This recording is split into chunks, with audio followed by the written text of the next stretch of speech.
This is Cheryl. This is Emma. This is Catherine. And we're the Baronesses.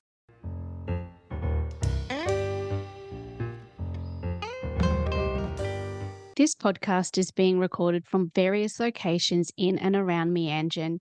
We recognise the traditional owners of these lands and pay our respects to all elders past and present. Trigger warning. Listener discretion is advised as this podcast may contain sensitive topics relating to pregnancy loss, grief and trauma. Welcome back, everyone. How are you guys doing? Doing great, thank you. Excellent. Good, thanks, Cheryl. Good. So what's something that sparked joy for you guys this week? For me, I got a message from my husband and he said he would not be home for dinner. He was working late. So that for me meant that I didn't have to cook. So I was very excited. So I went to the local pizza place and I got myself a huge pizza. And I Yum. sat in front of the television and I ate that pizza all by myself. And boy, what a guilty pleasure that was. I didn't eat the whole pizza. Bliss, honestly, bliss. Yeah. How about you, Catherine? Well, speaking about food, I actually went to the market yesterday morning to do my groceries and I found the most delicious sourdough multigrain bread, and it is the best thing you've ever eaten in your life. That was Yum. my little spark of joy this week. And for someone who doesn't eat carbs on a regular basis, that is the best thing. Oh, Mhm. definitely. Yeah. Well, for me, usually during winter time, my cat Braggy, he's the grey cat, he will come and sleep on my shoulder. But the other night, I noticed that it wasn't him that came to sleep on my shoulder. It was Shiva, my ginger cat. She slept on my shoulder. And I think that she saw that I really loved that Bragi did that. And then she decided to do that. And I felt so Aw. loved. It was Aw. so cute. And she had her little head right here so I could kiss her little head. Aw. It was so cute. That really filled my heart with love. Lovely. Aw. Cats are so good. They are. So today, Catherine, you'll be talking about navigating pregnancy loss and the healthcare system, which is perfect timing as it's International Pregnancy and Infant Loss Awareness Month, and it's something we've all suffered from ourselves, unfortunately. Yeah. Yeah, that's right. That's right, Cheryl. For people that aren't Australian, they may not know that we have a really complex healthcare system in Australia. So it's great because we have a public system, a government funded system, the Medicare system, which is something that everybody can use. If you're an Australian resident, you can use the Medicare system, which is really great. And then we have a private system as well. And if you're experienced pregnancy loss, then we're most likely to seek treatment in one of those systems. And the public system, it's open to anyone that's got a Medicare card. As I said, it's generally Australian residents, sometimes also non-residents, depending on the agreement that your government has with the Australian government, and also what insurance you might have as an international student or a working visa holder. So there's different agreements that you can have that might allow you to access the public healthcare system here. So the private system is generally used by people that have private health insurance, and that can be used in both public and private hospitals. But when you use your private health insurance, sometimes you might have to pay an excess, or there might be some additional costs involved in using your private health insurance. So, when people experience pregnancy loss, their first point of contact is often with either a private or public emergency department. I know from my experience, neither one is better than the other. And I've had a lot of experiences in both public and private healthcare.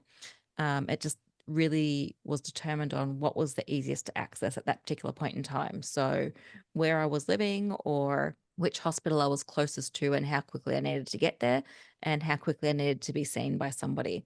often if you go straight to an emergency room, regardless of whether it's public or private, you're going to eventually see a doctor. You're probably going to have an ultrasound, have some blood tests, and that's going to then determine what the best course of action is from there.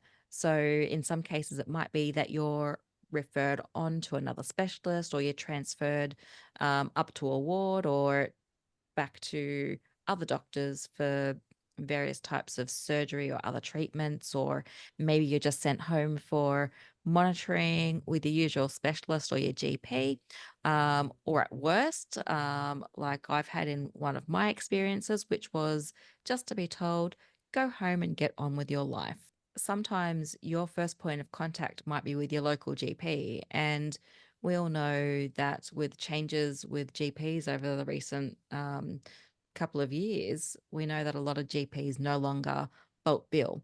And if you're not familiar, bulk billing means that your consultation can be billed directly to Medicare without you having an out-of-pocket expense. But because of recent changes, that might not necessarily be the case. You may now have to pay a fee to see your GP, and that might make seeking treatment a little bit more complicated or more difficult for some people. Mhm. So your first point of contact is usually going to be with your GP or your gynecologist. And then often when we see a doctor as our first point of contact, the process can be a little bit different. Maybe it's a little bit longer than what we would have if we went to direct to the emergency room. So basically, if we went through our local doctor or a gynecologist, we might, be sent off to have an ultrasound, have a blood test. So that means you then have to make some phone calls, find radiology place that has an appointment available that can see you, you know, as soon as possible. And then you have to race around and find a pathologist to get blood tests. And we all know that blood tests are going to take a few days to come back. And the Yep. same with sonography results. They often take a little bit of time to get those results back. It's not always an immediate thing, even when they've been requested for urgent results. Okay. So it could take a few days to get all of the things that you need, and by which point it might be irrelevant. Yeah. Mm-hmm. Yeah. Just Yep. because when we experience pregnancy loss, we don't know how fast or slow that experience will take. So timing is also really relevant to our experience. Once they get the results, then there's often that process of being referred on to other doctors or other people for different interventions, such as surgery if we need it. And the administrative process of pregnancy loss is it's, it often seems overwhelming at a time Mhm. when we're already, it's already emotionally stressful, and that experience is not often acknowledged by the healthcare professionals that we deal with. They're very much focused on what the process is rather than how we feel. Mhm. And I think that's probably something within the healthcare system that we could look at improving. Yeah, Uh, absolutely. yeah. And so throughout the process, what's lacking is that the sensitivity, the compassion, the empathy, and not only for the person experiencing pregnancy loss, but also their partner. We're rarely not referred to counselors. We're not referred to social workers or psychologists, who are trained in pregnancy loss.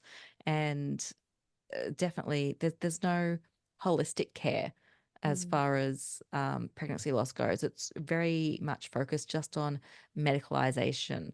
And when we end up in an emergency room, for example, or even if we do end up in the GP, often we're not advised of what all the options are in relation to pregnancy loss. So, is it a matter of needing a DNC? Is it possible that there might be further complications that might require more intensive surgery like laparoscopy? It's very much we're sort of left to deal with it on our own. So uh, when we are struggling emotionally, it's very difficult to be able to navigate that easily. And I guess for us, because we have been through it, and maybe once, maybe several times, I guess it's bad to say, but it it kind of gets easier in terms of how we navigate the system. But how do we find support in that system that doesn't really encourage support? And I think when we talk about starting with our GP, often our GPs, they've only got a very short space of time in which they can give to each and every patient in order to be able to stay on time and make sure everybody gets their needs met. But, looking out for people's holistic well-being might not be at the top of their list of things to do in terms of Mm. helping you in that moment in time. So I guess navigating the healthcare system, it can be really tricky if you're not really sure where to start. Do we start with our GP? Do we start with the emergency room? And then what do we do from there? And I know that in one of my experiences, I had an ectopic pregnancy and had to go and have some emergency surgery. And they ended up putting me on a maternity ward. So Mm. I was left there for a couple of days in the maternity ward with women that are very excited because they've just had their, healthy new babies born. And I'm there very distressed because I've got nothing. Yeah, it's like they're rubbing your face in it almost at a Absolutely. very vulnerable time. Yeah. Absolutely. And, there was nobody checking in to make sure that I'm okay, nobody offering me any kind of support services. That's a whole other thing that I had to go and source out for myself because it just wasn't something that was offered to me. It was like very much, yes, we're going to just do this surgery and we're going to do this and we're going to do that. And then you'll go home.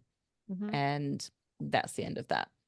And there was no follow-up, nobody told me what the support services were and what options I had. But at least in that instance, they let me know that I could have surgery. Whereas on previous occasions when I'd had miscarriages, I wasn't given any information. I wasn't given any options. I think I was probably up to about my third or fourth miscarriage before I got to an emergency room that actually told me what my options were. And when they asked me, you know, did you want to go home and wait it out? Did you want to have a DNC? And I was sitting there going, what? What are these options you're Yeah. giving me? Because I did not know I had options. And they're looking at me and they're saying, yes, you have all of these options and we can refer you for whichever option you prefer. And I'm like, I didn't know I had options. This is like my Mhm. third or fourth time now. And I didn't know I had options. How come I didn't know I had options? Yep. You know? And I feel like it's very much hit and miss about who we come across in the emergency room, which doctors we interact with, which healthcare professionals we interact with, that determine our outcomes and our experience within the healthcare system. And because it is a dichotomous system, it's already tricky to navigate. But when you're not being fed all of the information that you need in order to make an informed decision, that just makes that experience even harder than what it should be. So I what think it's experience hard. have you guys have? Well, I was just going to say, I think it's hard as well because you're in an unexpected situation. Like you're not expecting it, and you're kind of reliant on these people to help you navigate through it. But they don't, but they Mhm. don't really. So it's Yeah. very, very tricky. Yeah. And Um, I find that a lot of people, like when you talk about it, they'll go, "Oh, you need to advocate for yourself." But when I was in that sort of scenario, I was not in the right mindset to advocate for myself. you know, I was literally vulnerable. dealing with the loss Yeah. of my child. Like, why would I be in the best mindset to like make those sort of decisions? Mm, That's yeah. it. And then So what do you advocate for if you don't know Yeah. what to Yeah. exactly. expect or what you should be advocating for? Mm. Yeah. So, yeah, I think my experience was similar in that they put you in a maternity ward after a DNC. So I found that really insensitive and just Yeah. like, why would you do that?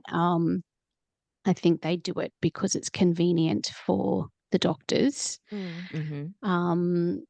And then same, like just sent on my way, no no offer of go see this person, this is what to expect with your physical body, this is what to expect with your emotions. You can find support for this here. There was none of that. So I really, yeah, like got home and like, well, okay, so that was that. And like, Mhm. and now I don't know, like, is this amount of blood coming out of me normal? Like, I don't know. I didn't know anything and it was freaking horrible.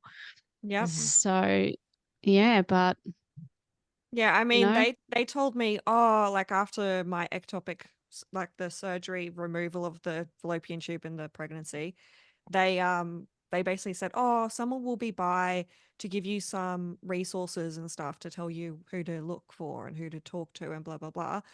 So I was like, okay, that's cool, but it never came.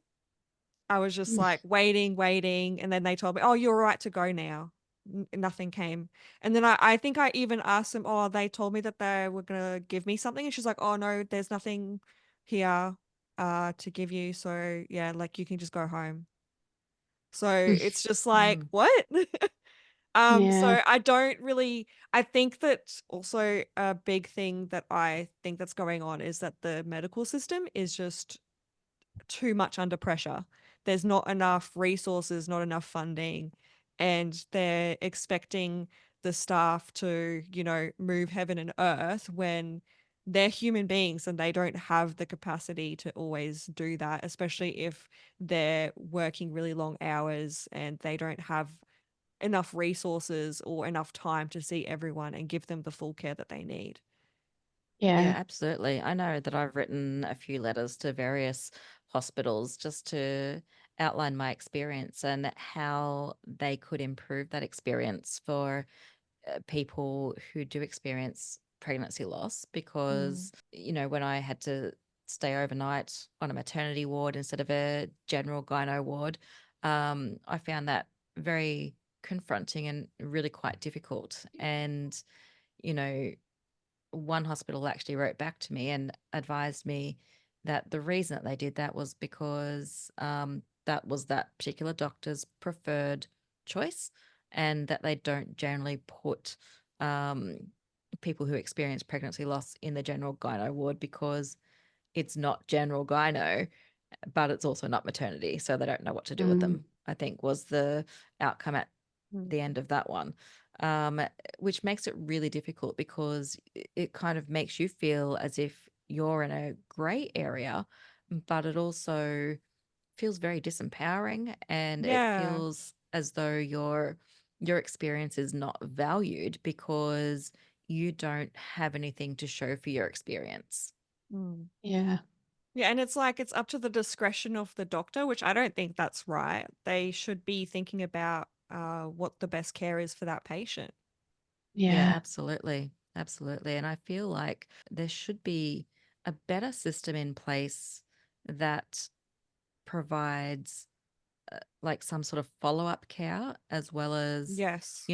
really clear information about what to expect if you are experiencing a pregnancy loss and what your options are and where you can seek support. So I had to do a lot of Googling just to figure out what they were talking about while Mm. I was in the hospital, and then more Googling to figure out where I can find support services, what support was actually out there that I could access, and how do I access that support. So I found it very difficult on some levels, but you're sort of doing that furious Googling when your mindset is very much all over the place. You're emotionally heightened, you're probably not thinking as clearly as you could be. Yeah. So you're madly Googling things and hoping for the best answers, but it just sort of makes you more and more anxious, I guess, because you're not finding what you want straight away. And Yeah. it would have been yeah, much easier if somebody had have given me like a little package and said, here's a little um, booklet with all the things that you need to know. That would Hmm. have made it so much easier and easier to understand, and be also easier for people as well. I mean, at least for me, I was already used to navigating the healthcare system. But for the people that aren't so used to navigating the healthcare system, I guess, it's hard for them to be able to know where to start. Do you start with your GP? Do you go to a hospital? What are your best options? You could ring the nurse on call or after hours GPs, and often you'll be there for quite some time before anybody can give you any advice one way or another.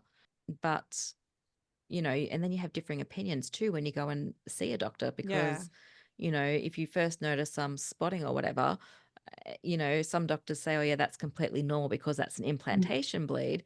Whereas other doctors will say bleeding while you're pregnant is not normal under any circumstance. And if that happens, you need to see somebody straight away. And so Yeah. there's, very differing opinions within the medical community, which also complicates the issue about where do you start when you experience pregnancy loss. Yeah, I Yeah. mean, I really relate to like just not understanding how the medical system works and just trying to navigate it and then them kind of expecting that you already know. Um, like for example, when I had my ectopic, I was having a lot of pain.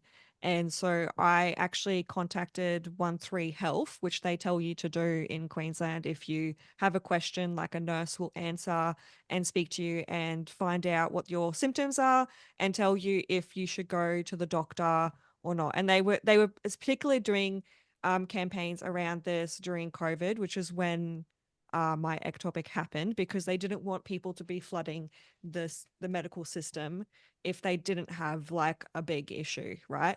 So I was doing the right thing. I called 13Health and I said to them, I'm at work. I am experiencing these symptoms. I'm worried. Is there something to worry about? Or, is this just normal pregnancy? Because I was in a lot of pain. And then they basically told me, no, you should go straight to this particular hospital and go see them and see what's happening. So I did that. But then because in Australia, where you live determines what catchment you fall in for which hospital you should go to. So I went to a hospital that was outside of catchment based on what this person on 13Health was telling me. And then they told me that, oh, we can't do an ultrasound for you because you're outside of catchment and we won't get funding for treating you here. Mhm. And so instead of telling me, hey, you should probably go to your local hospital to get checked out because this is concerning, they just said, oh no, we'll just do blood work. They did the blood work and then they said, oh no, you don't have an ectopic. But then what happened was I did have an ectopic. And if I had actually been treated properly at that time, I would not have lost my fallopian tube in the process. Whoa. Mm-hmm. Gee whiz. That is And not good. and in a the in the case of ectopics as well, there is a risk of death, and Yeah. death can come on suddenly and quietly as well. So it's not Hmm. always, preceded with a lot of pain. Sometimes you literally pass out and die. Hmm. Yeah. So, and that's basically what happened because like I went in for a early scan because I was worried still, and then they couldn't find the pregnancy. So I did go to my hospital, my local hospital, and they made me wait in the waiting room for hours and hours. Mm. And by the time I was admitted into surgery, like my fallopian tube had burst. So to me, it kind of made me feel like I was actually probably on the verge of death. And they like, because you can't always tell when it's going to happen. And it Yeah. kind of worries me that they delayed the surgeries for so long. And even just when I went into the previous hospital, like they didn't do anything. They didn't say, "Hey, go back to your local hospital in a week just to get checked out. Let's monitor you." Like they didn't do any of that. And that kind of makes me think that also they're not believing women's pain. as we often hear about endometriosis as well. Like, how many women are experiencing pregnancy loss symptoms and getting told, no, nothing's wrong, just go home. Do you know, I had a specialist, fertility specialist, and I was pregnant, and my numbers, whatever I don't even remember what they are, it was so long ago. Like the pregnancy hormone kept going up, up, up, up, up, up, Yeah. up, up, up. But then I went in for like an ultrasound and he couldn't see anything. And he was like the opposite. He's like, we need to get you into surgery now. Mm, He's like, if this is ectopic, blah, blah, blah, blah, blah. So I was in hospital that night having that surgery.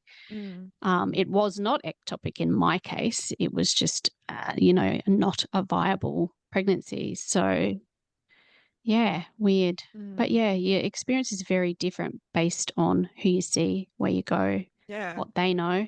Yeah, because I know with mine, when I had an ectopic pregnancy, I'd had a miscarriage the month before, and nobody did any follow up to track that to make sure that the HCG levels had gone back down to zero. And Mm, then I started to feel a bit unwell, and I actually thought it was a completely different condition that had flared up as a result of the miscarriage and hormones and whatnot. And so I went to the GP, and, you know, I saw a GP that wasn't my usual one. And they did the usual thing, did the old, oh, do you think you might be pregnant? And I'm like, no, I was, but I'm not now.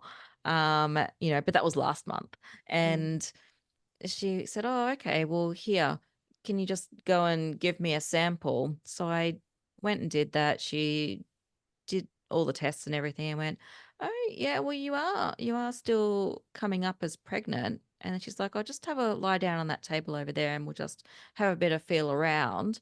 And I nearly jumped out of my skin as soon as she started poking and prodding.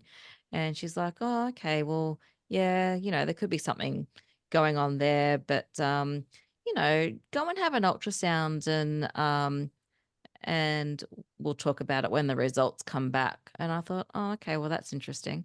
So I went and had the ultrasound, and that was also a very bad experience. And I'm not going to go into that this time, but it was going to take a few days for those results to come back. And then when the results did come back, um, the I got a message from my GP clinic that said the doctor wanted to see me for non-urgent What? non-urgent Excuse me? results.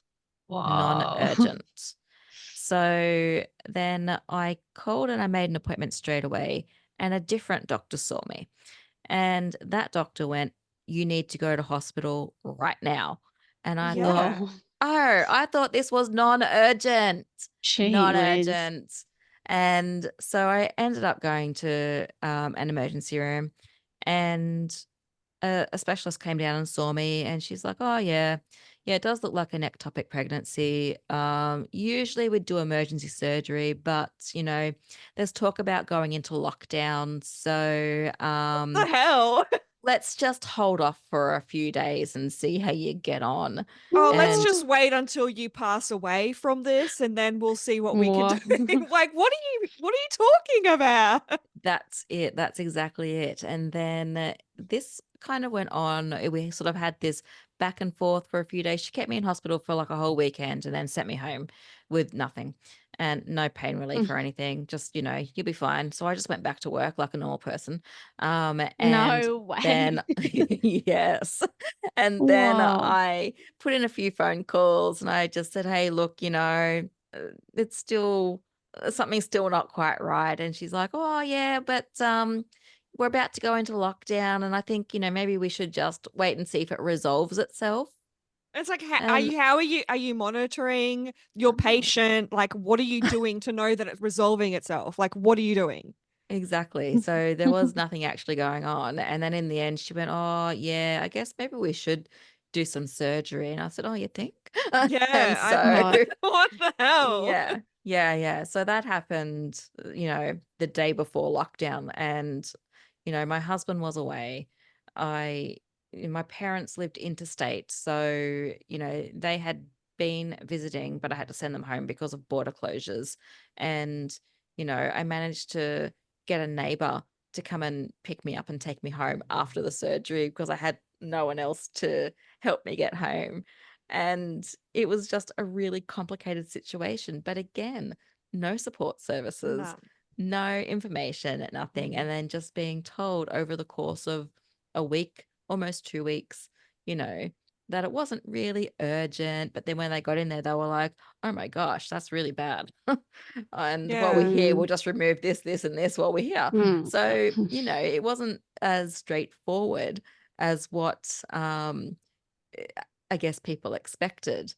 Yeah. And, I guess for me, because I had private health insurance, I was able to get seen to pretty quickly and just get that surgery done very, very quickly. And I imagine in the public system, I could have had that done pretty quickly in an emergency situation as well.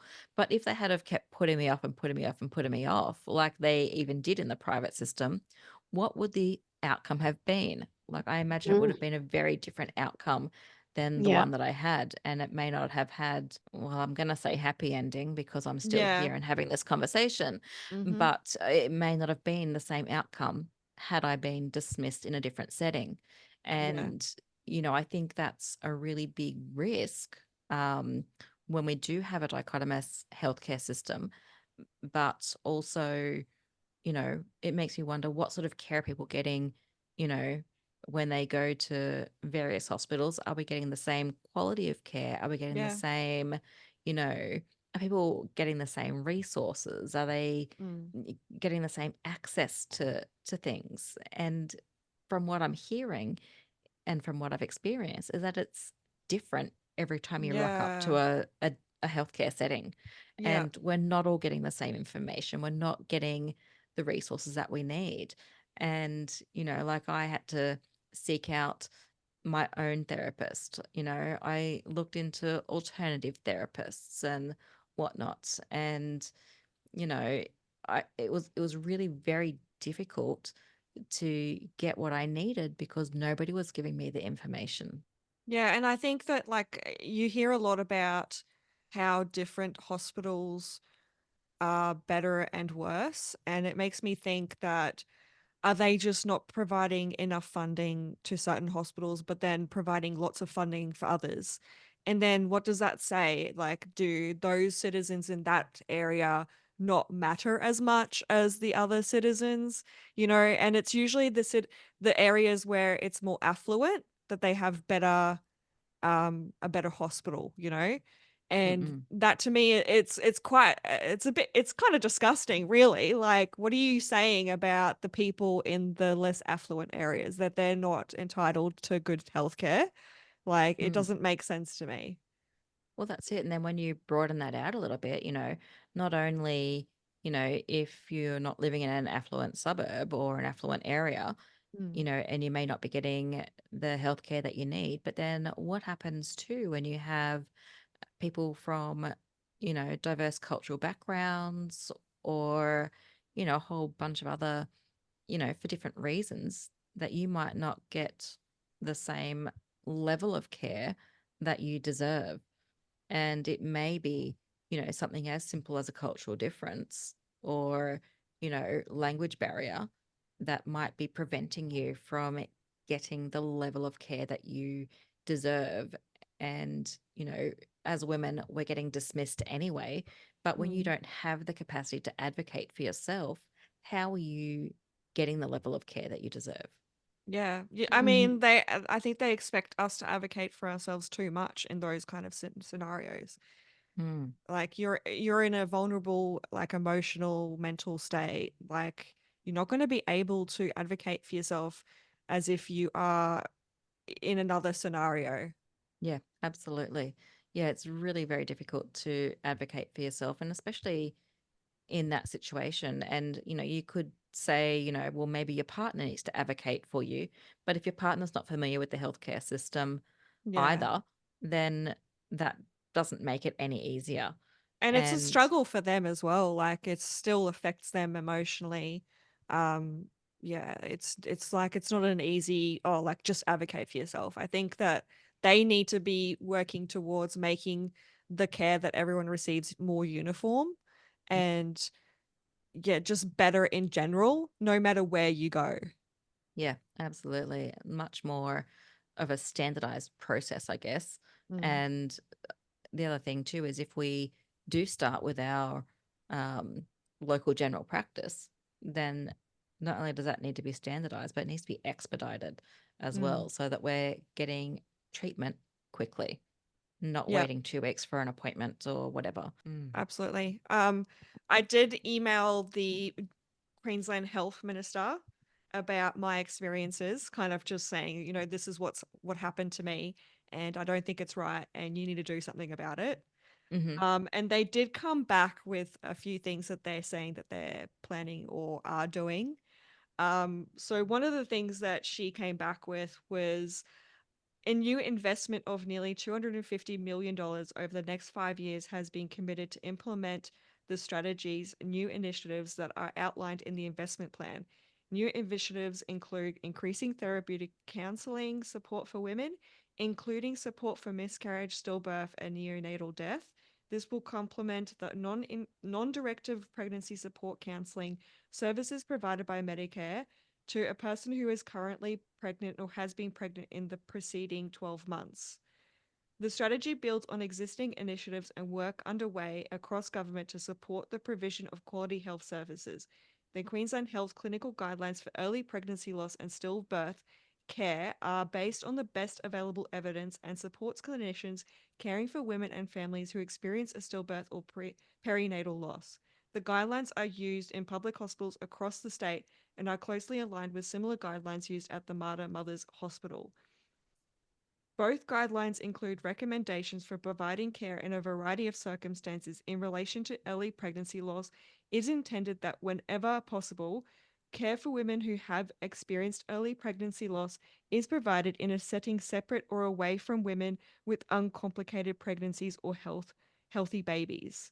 So to me, it's like you've got the guidelines in place. So you guys obviously know that it's an issue and that you shouldn't be putting women with other women who are having healthy babies if they're having a pregnancy loss. So to me, that kind of says, why isn't it happening? Because this these guidelines have existed before I had my ectopic pregnancy and they didn't follow them. So why is this happening basically? Is it because they're not funding the system enough? Like, is it just a case of lack of funding, lack of resources? No, I was just going to say, all right, is there something happening where this staff are not being trained Yeah, it's to possible. implement it? Yeah, and Um, like that's the thing, like they need to answer to that. Like why like she didn't really tell me why they didn't do that.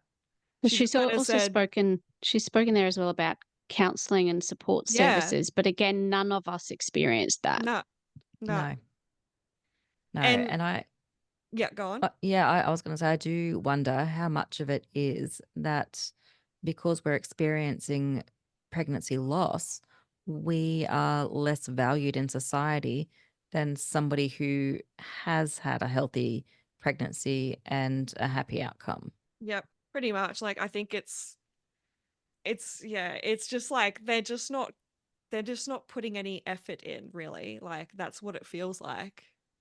Yeah, that's it. They say they care, and I mean this affects people who have children in the end, you know. Even sometimes people who have kids, they will experience a pregnancy loss and be put into these areas, and it is hard for them. So it's not just people who are childless or going through infertility that deal with this, and yet they're kind of basically saying we have the guidelines, but we just don't do it. Yeah. Yeah. So what's Why? happening? What's happening Yeah, there? Where's that? What's the problem there yeah, with that gap? yeah. And So, unfortunately, she hasn't really given me an answer in regards to that. It's just basically telling me that they do have these guidelines in place. So to me, it's like, you guys just not giving hospitals enough money? What's going on? Like, mhm. Mm. and I did also raise some issues about my experiences with infertility treatments, like with IVF. And one of the things that she said is the Australian and New Zealand Assisted Reproduction Database is a clinical quality registry comprising information on all assisted reproductive technology ART treatment cycles undertaken in the Australian and New Zealand fertility clinics. Over 90 clinics submit data each year as part of their licensing requirements under the Reproductive Technology Accreditation Committee Code of Practice. And I think like there's a website portal that you can go to and you can enter your details, like say your age, what your infertility status is, like if you've got endometriosis or male factor infertility, and then it will spit out like some stats about how likely you are to have a successful pregnancy with IVF. And then they show you the stats of different clinics compared to each other.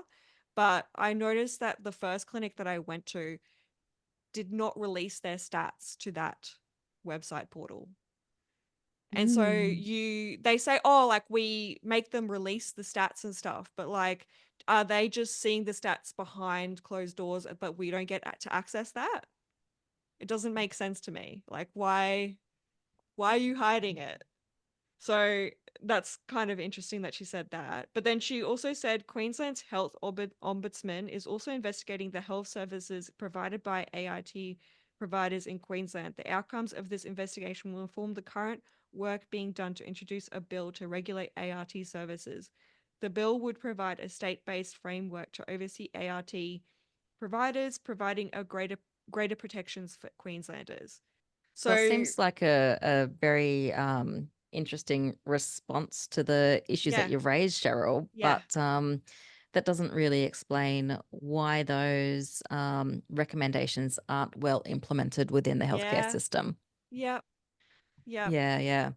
But I feel like the more we speak out about it, it's my hope anyway that we see improvements in how people are treated within the healthcare system yeah, when we experience a pregnancy loss. And I guess, for somebody who is experiencing pregnancy loss and is trying to navigate that system, you know, your GP is always going to be your best first point of contact, only because they're the person who you probably see the most regularly if you have a regular GP. But the emergency room really is, I guess, where you should probably go so you can get seen to quicker, so that you can be advised on which services are going to be the most relevant for your individual needs at that particular point in time. And because every miscarriage is different and how you experience it is going to be different. So, at least if you go to an emergency room, um, they're going to be able to assess what kind of pregnancy loss you're experiencing, and then they can assess it quickly and refer you on from there rather than waiting days or weeks by going through your local healthcare provider. That's all we have for you guys today. We'll be back in your ears in a fortnight when we'll be interviewing counsellor Sarah Roberts of the Empty Cradle. In the meantime, make sure you leave a review on your preferred podcast streaming channel and stay kind. That includes self-kindness too.